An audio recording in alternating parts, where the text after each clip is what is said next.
लेकिन समस्या ये है कि बौद्ध लोगों को भगवान बुद्ध की किसी भी बात से कोई मतलब नहीं है। उन्हें तो बस धम्म, धर्म, धम्म, धर्म, बौद्ध धर्म, बौद्ध धम्म, बौद्ध धर्म, बौद्ध धम्म, इसका राग अलापना है और इसका राग अलापते हुए झंडा उठाना है पंचशील का और जयकारे लगाने हैं। बौद्ध धर्म की क्या पहचान, मानव मानव एक समान, बौद्ध धर्म का यही है नारा, करुणा मैत्री भाईचारा। लेकिन इन लोगों के भीतर ना आपको करुणा मिलेगी, ना मैत्री मिलेगी, ना भाईचारा मिलेगा। क्या मिलेगी? क्रोध मिलेगा, ईर्ष्या मिलेगी, द्वेष मिलेगा। 70 साल में बौद्ध भिक्षुओं ने चीवर पहनकर जो है आतंक मचा के रखा हुआ है। चीवर पहन लिया तो उसके बाद जो है पूरे समाज को गुलाम समझा है। जैसे हिंदू साधु संत जो है जो चोला पहन लेते हैं उसके बाद पूरा समाज गुलाम, फिर तो उनके साथ में वो जो कुछ कर सकते हैं कर लेते हैं और करते हैं, शिकार हो रहे हैं हम लोग जो है। लेकिन ये जो बीमारी है, इस बीमारी को बौद्ध समाज समझ नहीं पा रहा है। इस बीमारी को बौद्ध समाज समझकर बौद्ध धर्म से नहीं निकाल पा रहा है। जबकि बौद्ध धर्म जो है इतना शुद्ध धर्म है, आपके कल्याण के लिए इतना अच्छा धर्म है। अगर आप इसको शुद्ध रूप से लागू करेंगे तो ये आपका कल्याण कर देगा। मैंने उनसे पूछा कि यहाँ पर जो है आम आदमी पार्टी का विधायक आ सकता है, यहाँ पे बीजेपी का विधायक आ सकता है, काउंसलर आ सकते हैं, लेकिन यहाँ पर जो है बौद्ध व्यक्ति को आने की इजाजत नहीं है, यहाँ पर जो है बौद्ध व्यक्ति को बोलने की अनुमति नहीं है। तो साथियों, इस तरह जय भीम, नमो साथियों। साथियों, जब झूठ का बोलबाला हो और सत्य की कोई सुनने वाला ना हो, तो ऐसे में सत्य बोलने वाले के लिए सत्य बोलना कितना कठिन हो जाता है, आज उसका एक बहुत कटु अनुभव मुझे हुआ। और किसी ने क्या खूब कहा है, अगर हमने भी चापलूसी का हुनर सीख लिया होता तो आज हमारी भी गिनती बड़े लोगों में होती। अगर हमने भी चापलूसी की होती तो आज हम भी मौज में होते। सच बोलने की आदत ने हमें कहीं का न छोड़ा। अगर हमने भी झूठ की हाँ में हाँ मिलाई होती तो आज हम भी किसी महफिल की शान कहलाए होते। जी हाँ साथियों, अगर मैं ये सत्य बोलने का जो काम है इसको छोड़कर किसी भी बौद्ध भिक्षु के पीछे या किसी भी बड़े नेता के पीछे अगर मैं लग जाता, चापलूसी करता, तो ये जो बातें हैं शेर में, ये बातें सारी जो है सत्य हो जाती हैं। या फिर मैं लोगों को मूर्ख बनाने के लिए चीवर पहन लेता, चाहे मैं गृहस्थ हूँ, गृहस्थ ही रहता, कोई फर्क नहीं पड़ता, क्योंकि बहुत सारे गृहस्थ भिक्षु जो घूम रहे हैं चीवर पहनकर। लेकिन अगर मैं धोखा दे रहा होता तो लोगों को बहुत प्रिय होता। लेकिन क्योंकि मैं ये काम कर रहा हूँ कि लोगों को सत्य बता रहा हूँ, लोगों को जो पसंद है, जो अच्छा लगता है, उनको मैं ये बताने का कार्य कर रहा हूँ कि ये अच्छा नहीं है, इसको प्रिय मत मानो, ये आपके लिए दुखदाई है। लोगों को चीवर बहुत पसंद आने लगा है। अब मैं उनको ये समझाने लगा हूँ कि हर एक व्यक्ति जो चीवर पहने हुए आपके सामने आता है, उसमें आप अपनी श्रद्धा मत लेकर आइए, जांच कीजिए, सत्य की पहचान करना सीखिए।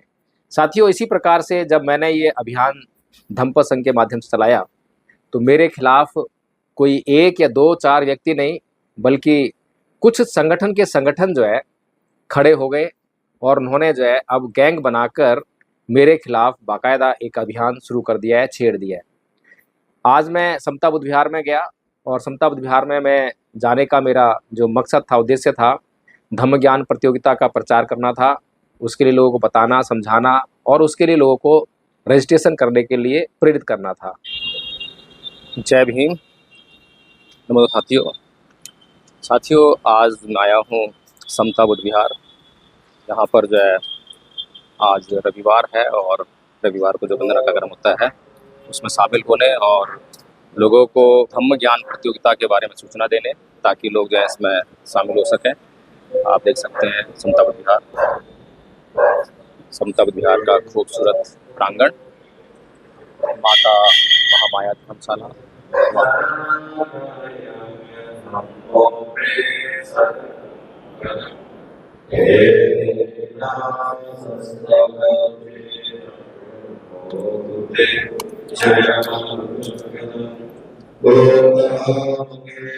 साथियों, यहाँ बुद्ध विहार में मैंने जो आयोजक हैं, इस बुद्ध विहार का जो आयोजन करते हैं वंदना का, या जो कमेटी है, जो भी कर्ता धर्ता है, उनसे मैंने निवेदन किया कि मुझे 2 मिनट जो है बोलने का मौका दीजिए, मुझे एक सूचना देनी है।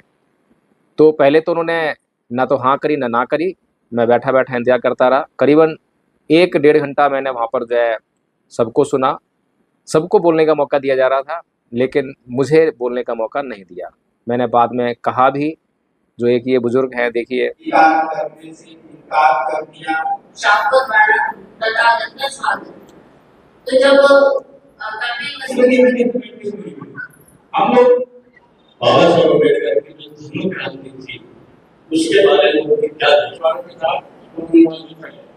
एक सूचना देनी थी। नहीं, अभी नहीं। अच्छा, ये खत्म होने के बाद हम बैठेंगे। ठीक है।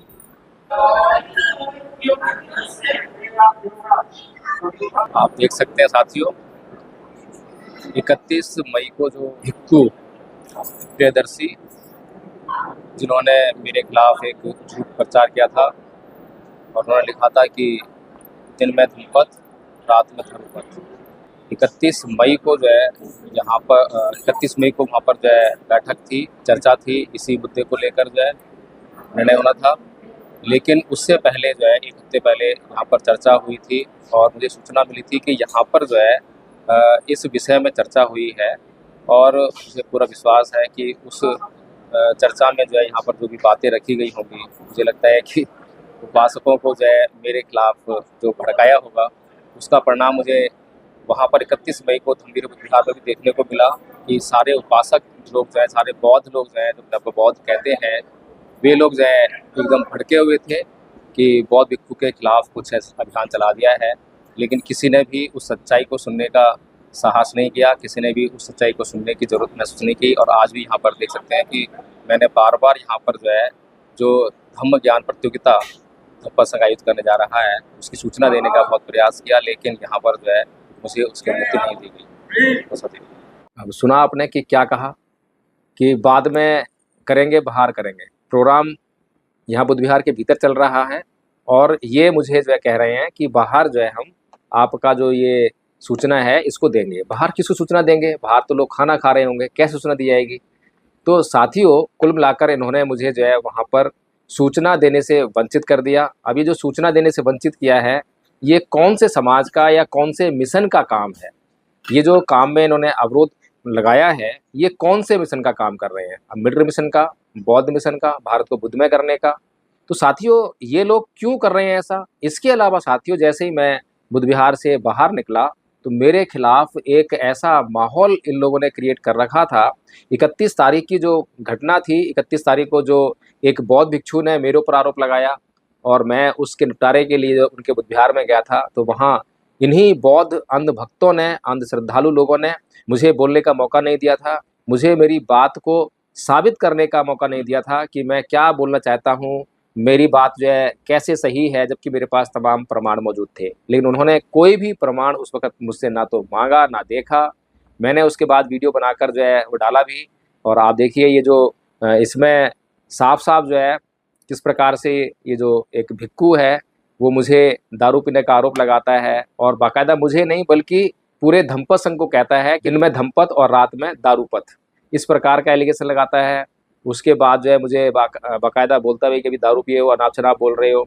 फिर जब मैं वहाँ पर फिजिकली अपीयर हुआ कि मैं अगर दारू पिए हूँ तो मेरी जांच कराइए, तो उसके बाद जो है पुलिस को कॉल किया उन्होंने जो है, और पुलिस को कॉल करने के बाद जब कोई कार्रवाई नहीं बनी, कुछ बात नहीं बनी उनकी, और मैंने जब वहाँ पर जो मामला निपटा दिया कि 3 लोगों को और बुलाया था मैंने अपनी गवाही के लिए कि आप लोगों की प्रेजेंस में मैं आया हूँ चेक कराने के लिए, आपको पता होना चाहिए, कहीं ऐसा ना हो कि भंते जी झूठ बोलने पर जो है आमादा हो गए हैं। तो अब ये झूठों का पुलंदा, जब एक बार आदमी झूठ बोलता है तो झूठ पर झूठ बोलते जाता है। तो उसके बाद जो है मैंने कोई अभियान नहीं चलाया, मैं घर आ गया।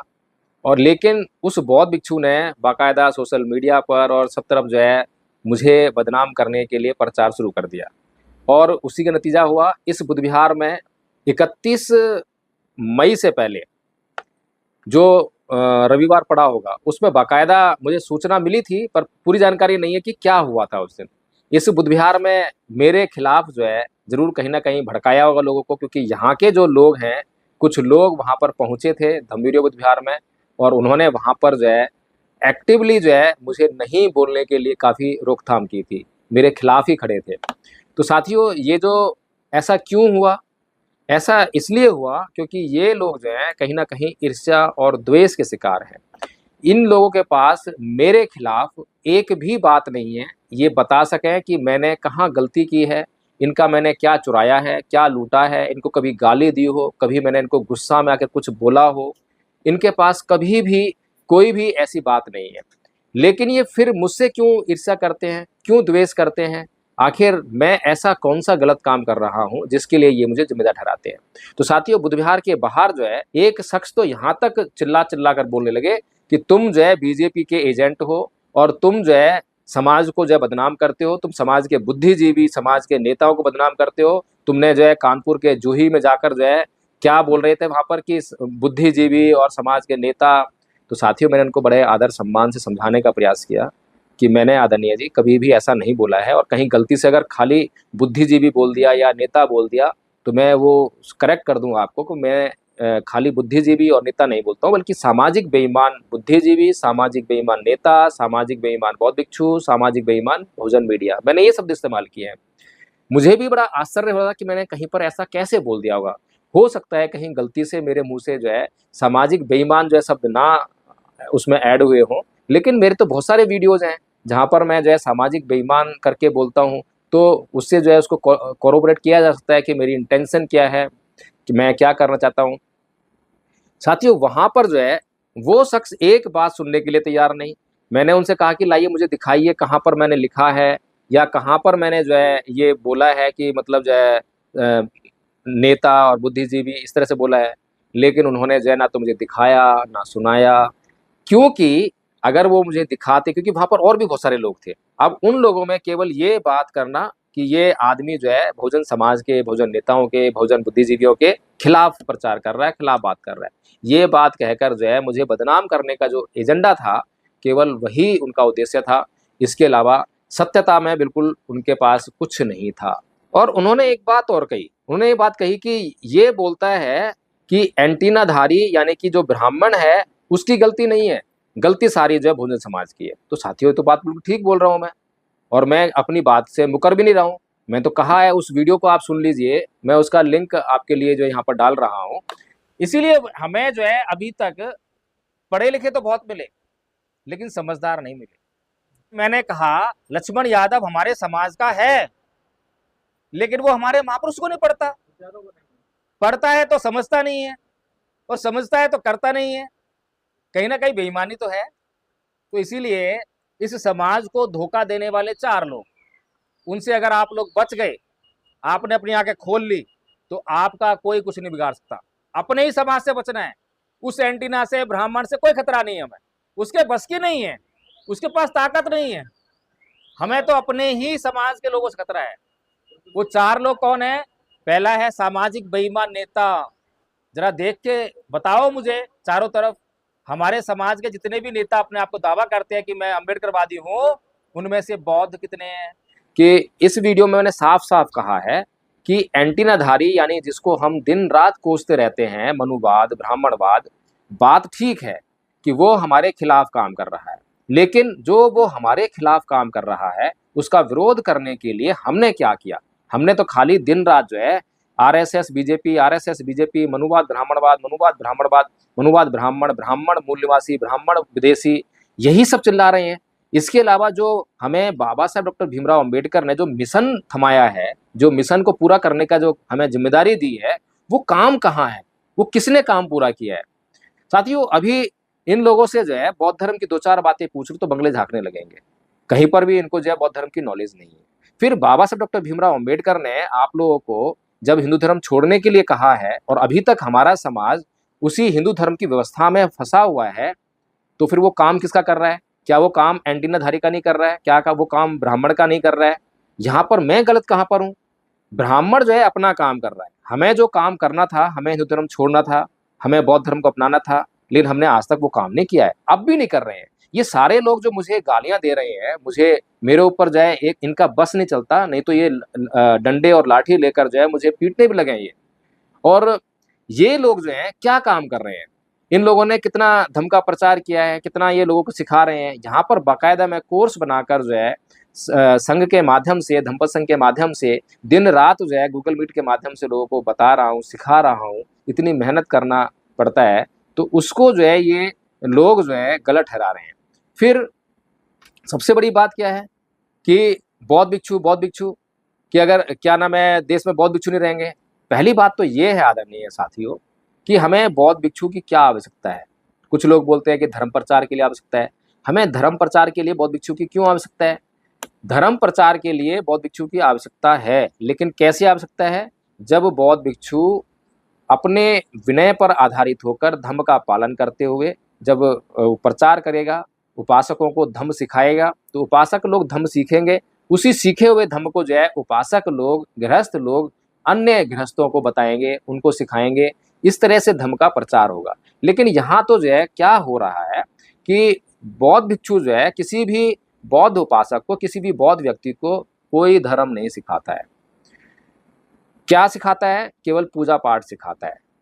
और उपासकों को जो है, बौद्धों को बौद्ध भिक्षु की जरूरत कब पड़ती है? जब उनके शादी विवाह होते हैं, जब उनके घर में कोई परित्राण पाठ होता है, जब कोई गृह प्रवेश का कार्यक्रम होता है, कोई जन्मदिन मनाना होता है, यानी कि संस्कार करने के लिए बौद्ध भिक्षु की जरूरत होती है। फिर दूसरी बात क्या है? वही संस्कार अगर कोई गृहस्थ व्यक्ति कर रहा हो तो उनको, यानी इन बौद्धों को उस गृहस्थ की बजाय वो बौद्ध भिक्षु से संस्कार करवाना ज्यादा प्रिय है। अब इनको क्योंकि बौद्ध भिक्षु अच्छा लगता है, चीवर का मामला है, बौद्ध भिक्षु के द्वारा जो चैंटिंग की जा रही है प्रोफेशनल वे में, वो अच्छी लगती है। ये इनकी जो है समस्या है। अब ये अपने आप को पहले तो बौद्ध कहते हैं, और बड़ी ताज्जुब की बात है आदरणीय साथियों कि एक महिला ने तो मुझ पर ये तक आरोप लगा दिया, आज उनके हस्बैंड मुझ पर आरोप लगा रहे थे कि मैंने जो है उस महिला को धम्बिरियो बुद्ध विहार में, वो बुद्ध को प्रणाम कर रही थी, मैंने रोका कि तुम क्या पाखंड कर रही हो, तुम भी मतलब हिंदू तरह, इस तरह से मुझ पर एलिगेशन। मैं बड़ा ताज्जुब कर गया, भाई इतने लोगों के बीच में ये व्यक्ति जो है मुझे यहाँ पर इस तरह से बदनाम कर रहा है। अब ये लोग तो कुछ समझेंगे नहीं, कुछ जानेंगे नहीं कि भाई ये जो है ये हुआ या नहीं हुआ, कोई प्रमाण नहीं मांगेंगे इस व्यक्ति से, लेकिन वो इस व्यक्ति की बात में अब यकीन कर लिया, तो मेरी तो जान आफत में। अब मैं कैसे इन लोगों को समझाऊं?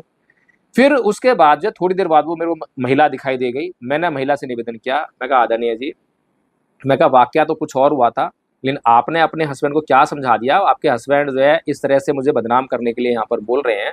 और उस समय भी मैंने उनको जो है, उनके हस्बैंड को काफ़ी समझाने का प्रयास किया कि आदरणीय जी ऐसा नहीं हुआ, ये घटना जो है यहाँ धम्बिरियो बुद्ध विहार की नहीं है। ये घटना जो है जब पय्याकारा भंते जो है वहाँ पर आए थे, अमेरिका से जो बौद्ध भिक्षु आए थे, तो ये मंदिर मार्ग दिल्ली में जो बुद्ध विहार है वहाँ पर ये घटना हुई थी। और घटना क्या हुई थी? जो मेन जो बुद्ध विहार है उससे अलग हटकर जो है, जहाँ पर बगीचा टाइप होता है, तो वहाँ पर जो है भगवान बुद्ध की मूर्ति लगी हुई है। तो मैं वहाँ पर खड़ा था, मैं आकर खड़ा हुआ, वो महिला बैठी हुई थी, और महिला ने जो है एकदम से छूटते ही मेरे पास जो है टॉन्ट करते हुए बोली कि बड़ी अंधश्रद्धा चिल्लाते हो, बड़ी अंधश्रद्धा चिल्लाते हो, तुमने बुद्ध को नमन किया? तो मैंने कहा कि कहाँ है बुद्ध? मैंने इतना पूछना था, इतने में तो सकपका के और मतलब बहुत ज़्यादा खिन्नता से, गुस्सा होके वहाँ से उठ के चली गई, फिर वहाँ पे नहीं आई। फिर मैंने कहा भाई बहुत नाराज़ हो गई है शायद, मैंने उसकी श्रद्धा को घायल कर दिया है। तो मैंने बाद में जाकर जो है उसे क्षमा भी मांगी कि आदरणीय जी मेरी वजह से आपको जो है गुस्सा आया, क्रोध आया, इसके लिए मैं आपसे क्षमा मांगता हूँ। हालांकि जो मैं पूछना चाह रहा था आपसे, जो बात करना चाह रहा था, वो मेरी बात तो बिल्कुल ठीक थी, लेकिन आपने सुना ही नहीं मुझे। तो साथियों कहने का मतलब ये है कि घटना कहाँ घटती है, घटना क्या घटती है, उस घटना को किस प्रकार से किसी को बदनाम करने के लिए ये लोग जो इस्तेमाल करते हैं। साथियों आज मेरे साथ में जो है दिल्ली में 3-4 बुद्ध विहारों ने तो ये जो गैंग बनाकर ये प्रोग्राम शुरू कर दिया है। इन लोगों को विद्वता से कोई मतलब नहीं है। इन लोगों को जो है अच्छी तरह पता है कि एडवोकेट जयहिंद प्रकाश धम्म के ऊपर कार्य करता है, धम्म के ऊपर बोलता है। और आज जो है ये जो बुजुर्ग जिनसे मैंने ये बड़ी याचना करी, निवेदन किया कि मुझे बोलने दीजिए, इन्होंने साफ साफ कहा कि तुम भाषण देते हो। अब बताइए आदरणीय साथियों कि मैं भाषण में क्या बोलता हूँ? क्या मैं कुछ गलत बोलता हूँ? लेकिन यहीं इसी बुद्ध विहार में घंटों घंटों ये जो बुजुर्ग हैं, इनकी उम्र बहुत ज़्यादा है, इनके अलावा और भी 2-3 बुजुर्ग हैं, ये माइक हाथ में ले लें तो छोड़ते नहीं हैं। और यंगस्टर्स यहाँ दिखाई देते नहीं हैं, यंगस्टर्स को बड़ी मुश्किल से मौका मिलता है। फिर उसके बाद भी बोलते क्या हैं ये? धम्म के ऊपर कभी मैंने इनको बोलते हुए नहीं देखा, आलतू फालतू की बातें करते रहेंगे। फिर वहाँ पर जो है मुझे इन्होंने जो है ये कहा कि आपको बोलने का मौका नहीं देते, आप घंटों घंटों बोलते हैं। मैंने कहा जी मैंने तो आपको जो है सूचना देने के लिए कहा था, अगर मैं 5 मिनट से 1 मिनट भी अधिक बोलता तो आप मेरे से माइक छीन लेते। और वैसे तो मतलब अगर मैं सही बोल रहा हूँ, अगर मैं कुछ गाथा भी बोल रहा हूँ, गाथा को इंटरप्रेट कर रहा हूँ, तो सबके लिए कल्याण की बात है, उसमें नुकसान क्या है? धर्म की जानकारी में क्या नुकसान हो सकता है? जब यहाँ पर आप गाना गा सकते हैं, गीत संगीत का कार्यक्रम कर सकते हैं, तो क्या कोई धम्म पर जो है 2, 4, 5 मिनट, 10 मिनट नहीं बोल सकता है? तो साथियों, इसके बाद जो है इन्होंने यहाँ तक कह दिया कि यहाँ पर हमारा बुद्ध विहार है और यहाँ पर आपको आने की ज़रूरत नहीं है, आप जो है यहाँ से बाहर हो जाइए। मैंने उनसे पूछा कि यहाँ पर जो है आम आदमी पार्टी का विधायक आ सकता है, यहाँ पे बीजेपी का विधायक आ सकता है, काउंसलर आ सकते हैं, लेकिन यहाँ पर जो है बौद्ध व्यक्ति को आने की इजाज़त नहीं है, यहाँ पर जो है बौद्ध व्यक्ति को बोलने की अनुमति नहीं है। तो साथियों, इस तरह से जो है आप ये समझें कि मेरे लिए जो है अब ये जो काम करना जो है, मुझे मालूम था कि एक दिन ये सब होगा, क्योंकि एक तरफ जो है सत्य को जानने वाले लोग, आपको मैं एक उदाहरण देके समझाता हूँ कि कोई दीवार, जिसको भी आप दीवार देखते हो, पूरी दुनिया जो है उस दीवार को दीवार देखकर ही पूरी ज़िंदगी बिताती है। लेकिन बहुत कम लोग होते हैं जो उस दीवार में ईंट देखते हैं, सीमेंट देखते हैं, रेता देखते हैं, बदरपुर देखते हैं, पानी देखते हैं, आग देखते हैं, मज़दूर देखते हैं, पैसा देखते हैं, भट्टा देखते हैं। उसमें से भी बहुत कम लोग होते हैं जो उसमें जो ईंट है उसमें भट्टा, रेत, पानी, आग, मज़दूर, ताप ये सब देखते होंगे। और उसमें से भी बहुत कम लोग ऐसे होते हैं जो उस रेत को जो है सूक्ष्म कण के रूप में देखते हो, एक एनर्जी देखते हो। तो साथियों, सोचिए सत्य कितने भीतर छुपा हुआ है और सत्य की जानकारी कितने लोगों तक है। ऐसे में सत्य बताने वाले का क्या हाल होता है, उससे इतिहास भरा पड़ा है।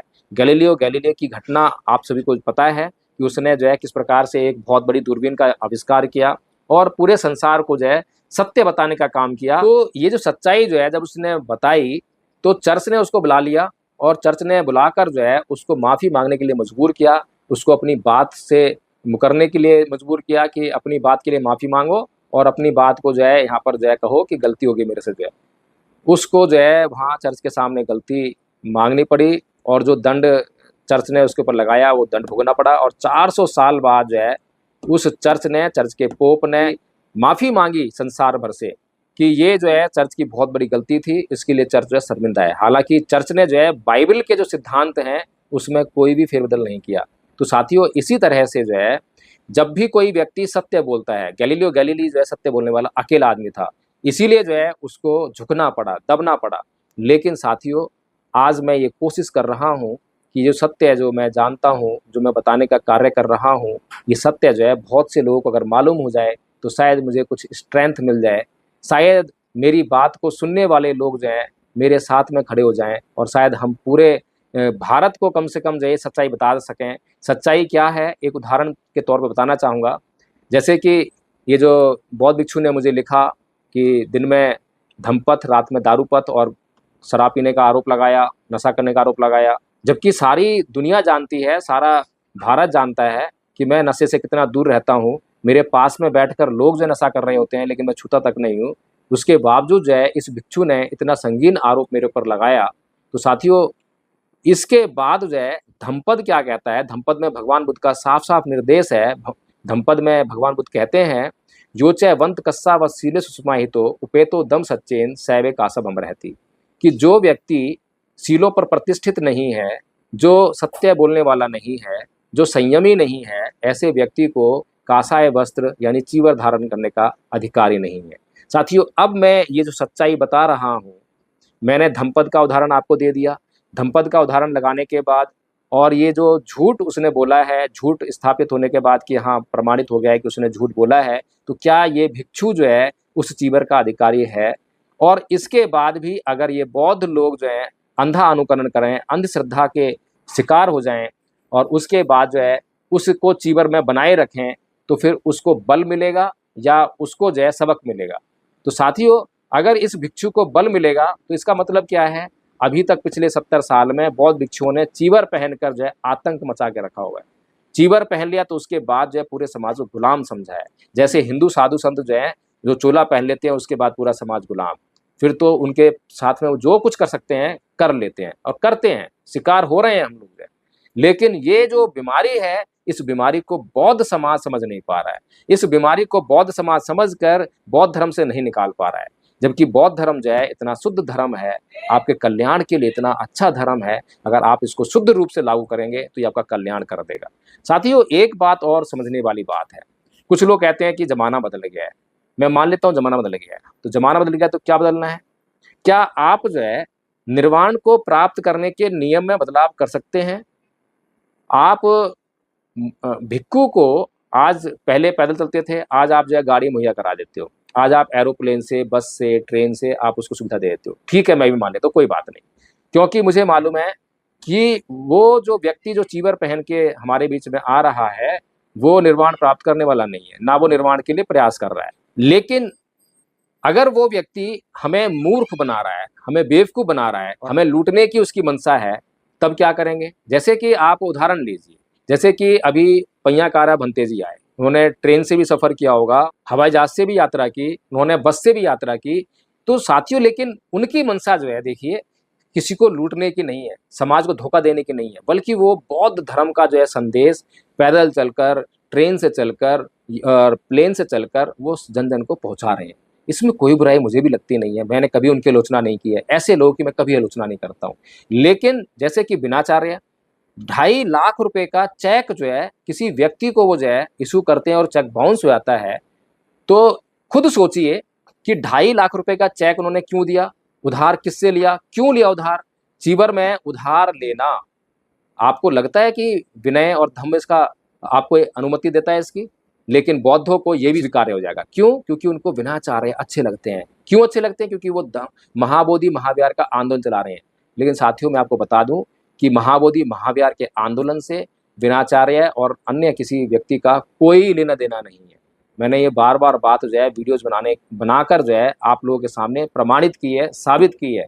अकेला चना भाड़ नहीं फोड़ सकता है, ऐसी कहावतों से जो है, हालांकि मैं निराश हताश नहीं होता हूँ, मैं अकेला चना जरूर हूँ, लेकिन मैं जो है बहुत कुछ करने का प्रयास कर रहा हूँ और बहुत कुछ कर भी रहा हूँ, हो रहा है बहुत कुछ। तो आज नहीं तो कल, कल नहीं तो परसों, ये जो धम्म के जो है जो गूढ़ सिद्धांत हैं, ये जरूर जो है धीरे धीरे लोगों को समझ में आएंगे। और जैसे जैसे लोगों को समझ में आने लग जाएंगे, वैसे दूसरे लोग, क्योंकि किसी भी बात को जो है कुछ तो समर्थन की जरूरत पड़ती है, इसीलिए भगवान बुद्ध ने जो है कलामों को संदेश में कहा था कि किसी भी बात को इसलिए मत मानो कि बहुत सारे लोग कह रहे हैं, कोई धर्म ग्रंथ कह रहा है, कोई ईश्वर कह रहा है, कोई गुरु कह रहा है, स्वयं मैं कह रहा हूँ। किसी भी बात को जो है आप स्वयं के अनुभव की कसौटी पर जो उतार के देख लीजिए, स्वयं अनुभव करके देख लीजिए, या फिर जानकारों के द्वारा कही गई हो बात तो उसको मान लीजिए। लेकिन समस्या ये है कि बौद्ध लोगों को भगवान बुद्ध की किसी भी बात से कोई मतलब नहीं है। उन्हें तो बस धम्म धर्म, धम्म धर्म, बौद्ध धर्म, बौद्ध धर्म, बौद्ध धर्म, बौद्ध धर्म, इसका राग अलापना है। और इसका राग अलापते हुए झंडा उठाना है पंचशील का और जयकारे लगाने हैं। बौद्ध धर्म की क्या पहचान, मानव मानव एक समान, बौद्ध धर्म का यही है नारा, करुणा मैत्री भाईचारा। लेकिन इन लोगों के भीतर ना आपको करुणा मिलेगी, ना मैत्री मिलेगी, ना भाईचारा मिलेगा। क्या मिलेगी? क्रोध मिलेगा, ईर्ष्या मिलेगी, द्वेष मिलेगा। अब ये जो क्रोध है, ईर्ष्या है, द्वेष है, ये कौन सी संस्कृति की पहचान है? कौन से मस्तिष्क में होते हैं ये? क्या ये ब्राह्मणवादी मस्तिष्क में नहीं होते हैं? झूठ बोलना, किसी को बदनाम करना, ये कौन सी संस्कृति की पहचान है? क्या ये ब्राह्मण संस्कृति की पहचान नहीं है? बौद्ध संस्कृति की पहचान तो ये है कि आपके चित्त में जो विकार हैं, काम, क्रोध, मोह, लोभ, द्वेष, तृष्णा, ईर्ष्या, राग, ये सब जो है आपको निकालने हैं। इससे अपने चित्त को शुद्ध करना है। जैसे ही आप अपने चित्त को शुद्ध करने का प्रयास भर करने लगते हो, तब आप बौद्ध कहलाते हो। लेकिन अगर आप अपने चित्त को शुद्ध करने का प्रयास भी नहीं कर रहे हो, चित्त के बारे में जानकारी भी नहीं रख पा रहे हो, तो आप किसी भी मामले में बौद्ध नहीं हो सकते हो।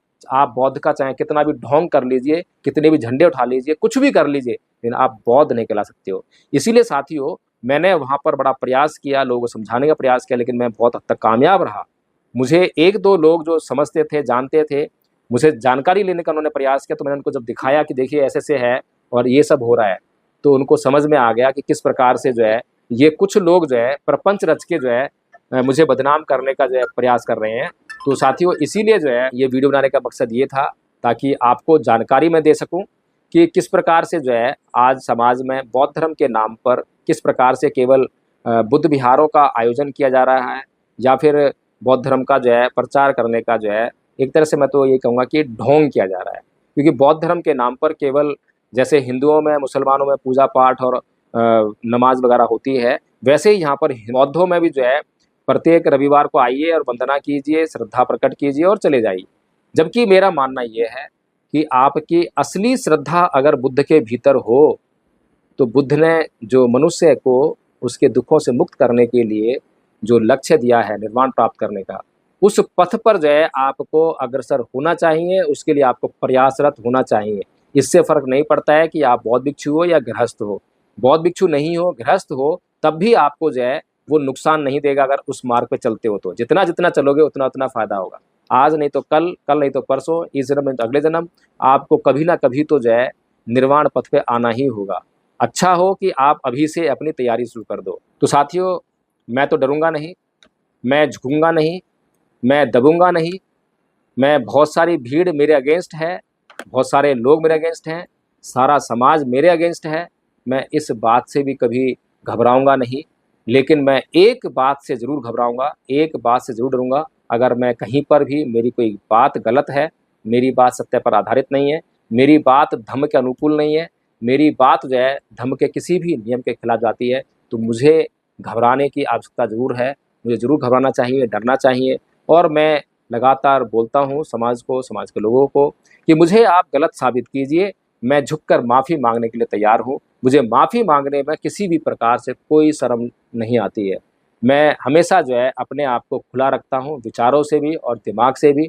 और कभी अगर, क्योंकि मैं अरहत नहीं हूँ, ऐसा नहीं हो सकता कि मैं हमेशा सही ही करूँ, गलत ना हो। ऐसी संभावनाएँ बनी रहती हैं गलत होने की, तो इसलिए जो है मुझे गलती के लिए माफ़ी माँगने के लिए भी तैयार रहना चाहिए। तो साथियों, अगर आपको लगता है कि मैं जो कार्य कर रहा हूँ, वो सही कार्य कर रहा हूँ, और ये जो समाज में कुछ लोग जो हैं गैंग बनाकर गुंडागर्दी करके, जैसे कि हिंदुओं के जो गुरु महाराज होते हैं, आप उनके खिलाफ कुछ नहीं बोल सकते। उनकी कहीं पर जनसभा वगैरह हो रही हो, कोई कार्यक्रम चल रहा हो, और आप जो है उनकी पोल पट्टी खोलने के लिए जाएँ, तो वहाँ पर जो उपस्थित भीड़ होती है, वो आपको मार-मार के जो है आपका पता नहीं क्या बना देगी। ऐसा ही हाल जो है बौद्धों में भी अब देखने को मिल रहा है। जो बौद्ध भिक्षु हैं, उनके आस-पास जो है ऐसे लोग इकट्ठे हुए हैं, गैंग बनाकर जो है ये लोग कार्रवाइयाँ करते हैं। इसलिए साथियों, मुझे आपके समर्थन की ज़रूरत है।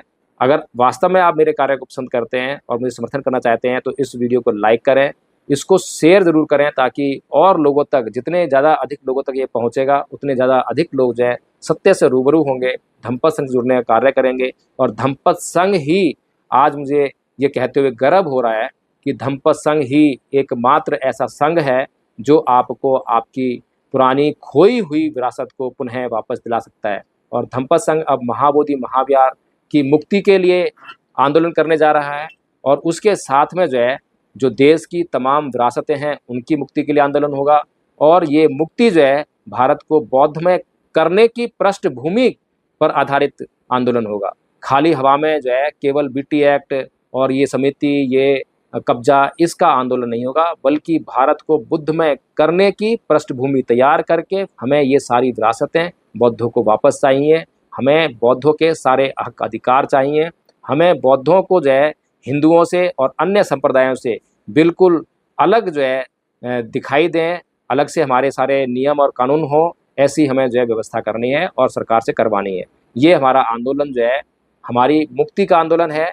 हमारी मुक्ति में जो है ये जो ब्राह्मणवाद है और बौद्धों का जो है अंधविश्वास और अंधश्रद्धा है, ये बाधक है। बौद्धों की अंधश्रद्धा और अंधविश्वास हटेगी तो बौद्ध जो है अपने कार्य में लग पाएंगे, अपने मिशन पे लगेंगे। और जब बौद्ध जो है अपने कार्य को करेंगे, अपने मिशन को पूरा करने में लगेंगे, तो निश्चित तौर पर जो है उनका लक्ष्य है उनसे कोई छीन नहीं सकता। ये बौद्ध विरासतें उनसे कोई छीन नहीं सकता। और इसलिए आदरणीय साथियों, मैं जो है बौद्ध विरासतों को कुछ घंटे के लिए, कुछ महीने के लिए, कुछ 1 साल के लिए नहीं चाहता हूँ कि वो हमें मिलें, बल्कि मैं चाहता हूँ कि स्थायी तौर पर जो है असली बौद्धों के पास ये विरासतें आएँ, असली बौद्ध भिक्षुओं के हाथ में ये विरासतें आएँ, ताकि ये हमेशा हमेशा के लिए इस देश में ब्राह्मणवाद और बुद्धवाद, इसका जो है इसके बीच में जो है एक स्पष्ट विभाजन रेखा जो है खींची जानी चाहिए। और ये रेखा ऐसी खींची जानी चाहिए कि सबको दिखाई दे, स्पष्ट तौर पे दिखाई दे, ताकि किसी को भी इनके बीच में फ़र्क करने में ज़रा सी भी असुविधा ना हो। तो साथियों, ये काम बहुत आसान है, इसलिए इस वीडियो को लाइक कीजिए, शेयर कीजिए और कमेंट करके बताइए कि क्या मैं गलत काम कर रहा हूँ। अगर गलत कर रहा हूँ तो भी बताइए। कुछ लोग जो हैं कमेंट्स करते हैं, मैं उनका जवाब दे सकता हूँ, लेकिन समय अभाव के कारण जो है मैं ऐसा नहीं कर पाता हूँ। फिर भी कोशिश करूँगा, अगर समय मिले तो जवाब दूँगा ज़रूर।